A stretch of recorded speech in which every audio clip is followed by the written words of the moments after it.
Greetings, Stance Daniels here. This is a quick demonstration of how to use custom functions in Google Spreadsheets.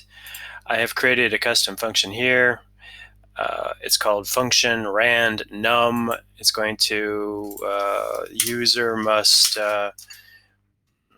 input an integer, although this particular code is not going to catch any exceptions. If somebody puts in something that's not an integer, it's probably going to throw an error. But here is the code. Here's the function rand_num. So let's make that a little easier for you to read. Rand_num. Go back to the sheet and then type rand_num equals rand.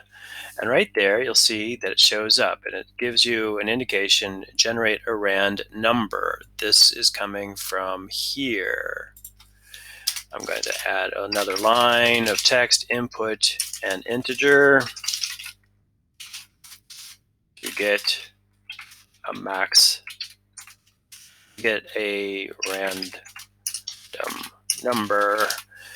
Save that, and now once we go back, there's no guarantee that these changes will be immediately populated back, but we could see, see, that's something to keep in mind. The connection between your script here, save, and your values here are not instantaneous. In fact, sometimes it takes quite a bit of time. But you can see that it did pick up the about, and the example here is not very good, so I'll need to modify the values here. So I'm going to put in a number, say 90, and now it's going to give me a random number with the random number something less than 90. 42, the answer to the universe.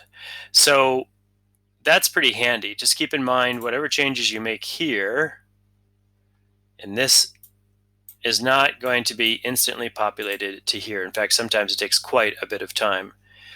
And if you don't actually name your function, for example, add content doesn't have any documentation. You can see I've got nothing there.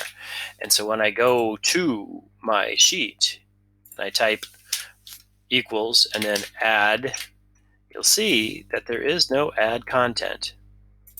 So if you want your custom functions to show up in your spreadsheet, you must document it using this format. As Google explains in their developers.google, you must use this kind of format. I hope that's useful for you. It was a bit of a discovery for me. Thanks for watching, and happy computing.